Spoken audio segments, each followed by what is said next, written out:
Trade Republic, c'est l'un des plus gros cartons de l'investissement grand public en Europe. Parce que la promesse est simple et franchement séduisante. Une application ultra fluide, des achats d'actions et d'ETF en quelques secondes, des plans d'investissement automatiques, des fractions d'actions pour acheter même des titres très chers, et des frais affichés qui paraissent ridiculement bas.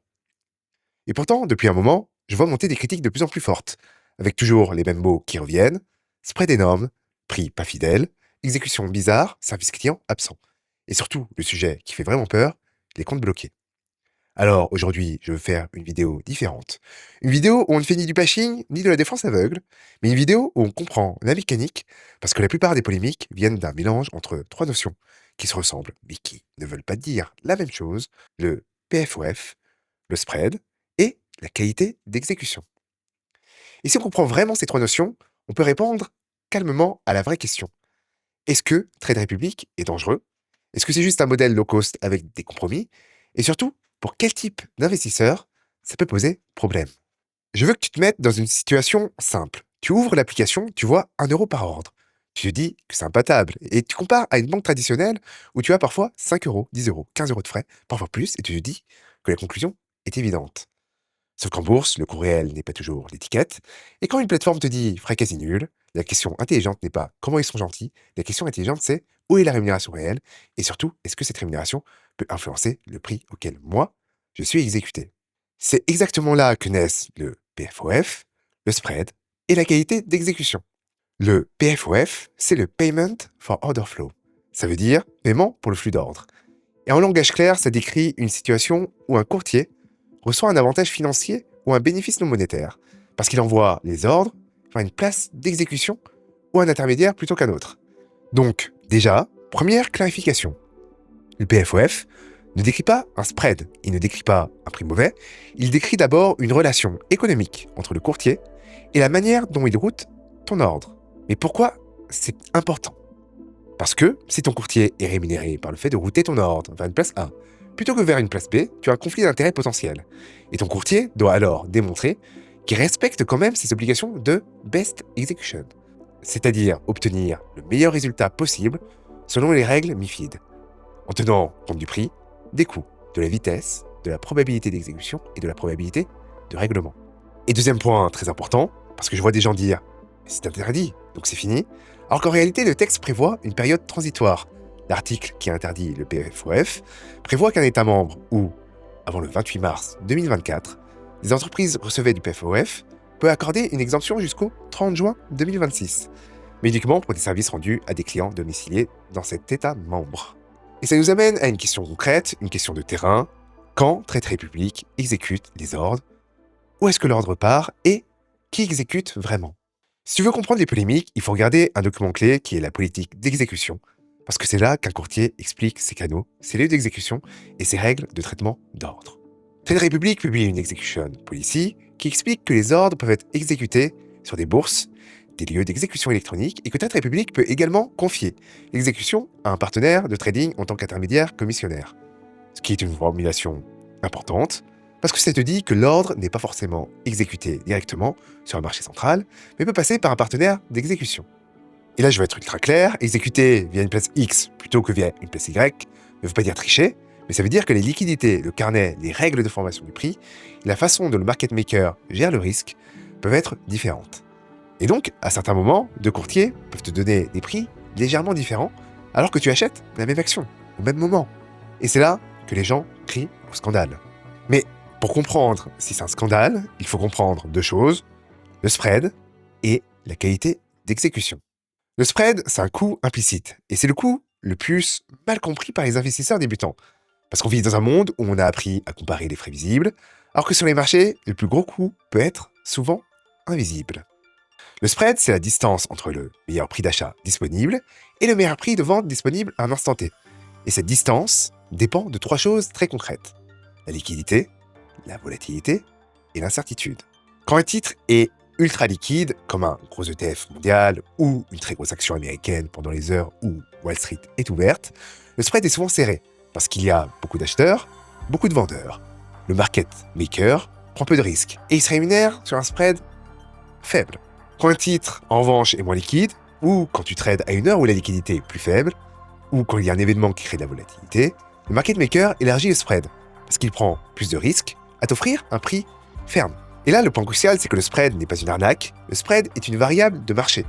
Mais ton expérience du spread dépend du lieu où tu exécutes, parce que le carnet d'ordre et la liquidité disponible peuvent différer. Donc oui, il est possible que dans certains cas, l'expérience d'un utilisateur sur Trade Republic soit celle d'un spread plus large qu'un utilisateur sur un courtier qui te route vers d'autres lieux.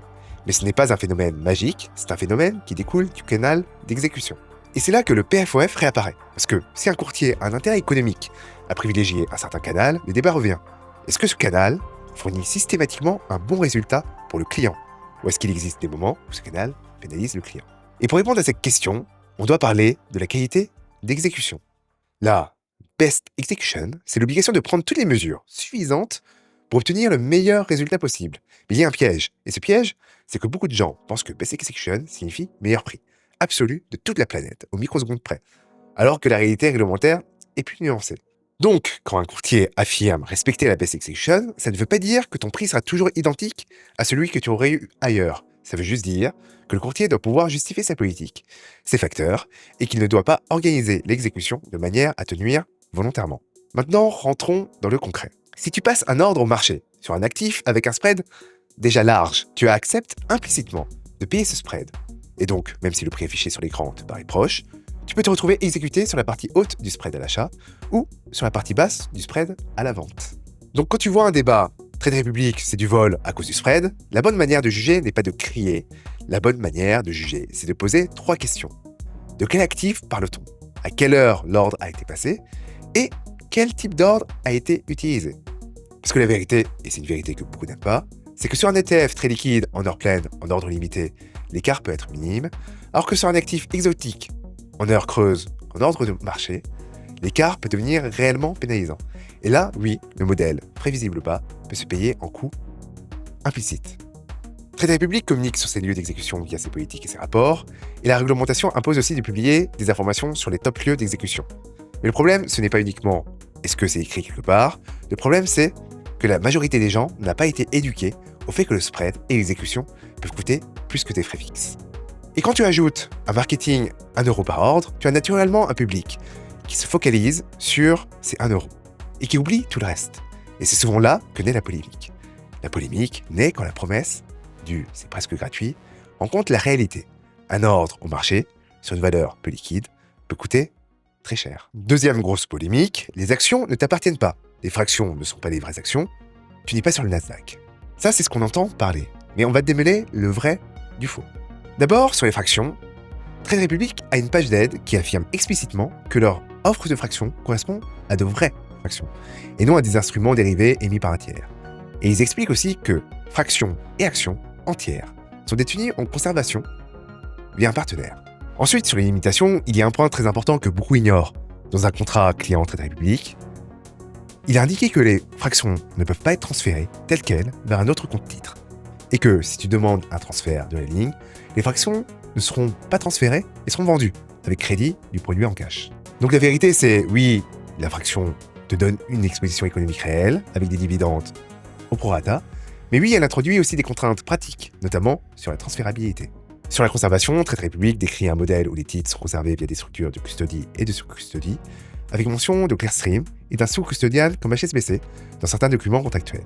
Et là, il faut être clair sur la nuance. Beaucoup d'investisseurs imaginent que posséder une action signifie que leur nom est écrit individuellement sur un registre partout et tout le temps.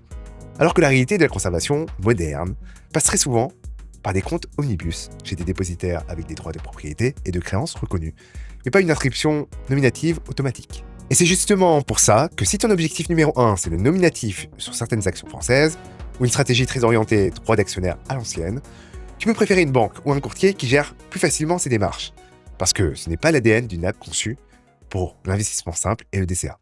D'ailleurs, j'ai parlé de ce passage au nominatif dans une autre vidéo, n'hésite pas à la regarder.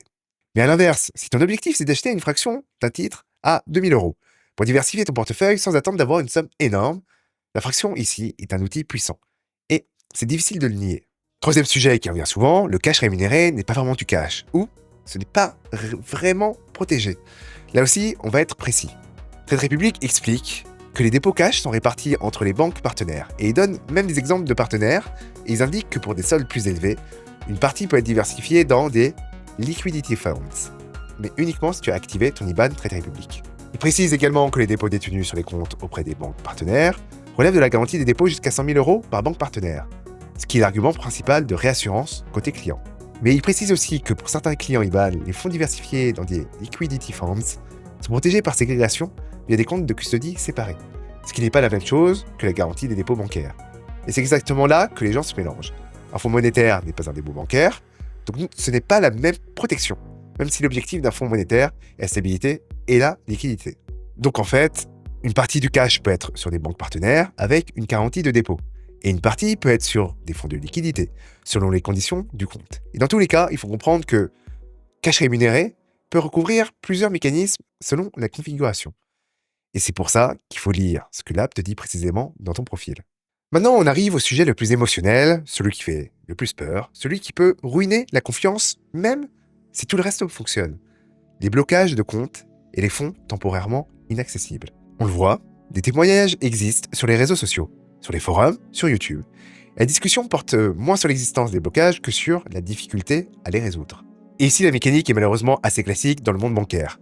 Dès que tu as des flux jugés atypiques, dès que tu as une incohérence de justificatif, dès que tu as un changement de résidence fiscale, dès que tu as des mouvements liés à certaines plateformes crypto, tu peux déclencher des contrôles, parce que les établissements sont soumis à des obligations de lutte anti-blanchiment et de conformité.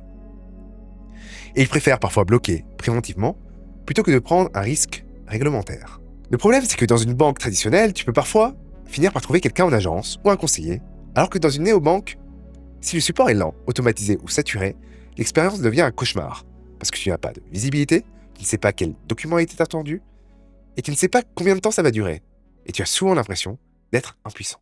Donc, au final, comment résumer Trade Republic sans caricature? Trade Republic, c'est un modèle low cost, intelligent, qui rend l'investissement accessible, qui a des fonctionnalités très fortes pour le grand public, et qui a permis à beaucoup de gens de se lancer. Mais ce modèle a des compromis, et ces compromis se concentrent principalement sur deux zones.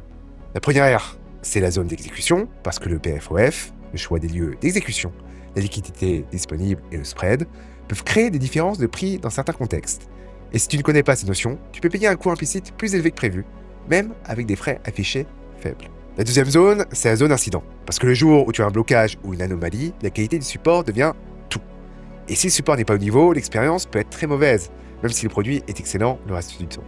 Et mon avis personnel, c'est que la bonne manière d'utiliser ce type de plateforme, c'est de ne pas la traiter comme l'unique pilier de ta vie financière, mais comme un outil parmi d'autres. Parce que dans le monde réel, la diversification ne s'applique pas seulement aux actifs, elle s'applique aussi aux intermédiaires. Un des problèmes de Trade Republic est le service client. Je sais qu'ils sont en train de travailler dessus pour l'améliorer, donc espérons que dans le futur, ce service client s'améliore fortement et que cela puisse régler ces différents problèmes que l'on entend régulièrement. Je termine en rappelant que ce n'est pas un conseil en investissement, et si tu veux, je peux faire une vidéo suivante où je t'explique mon avis personnel sur Trade Republic et mon utilisation de la plateforme. Si la vidéo t'a été utile, abonne-toi et dis-moi en commentaire, est-ce que tu as déjà constaté un écart de prix, un souci de transfert ou un blocage?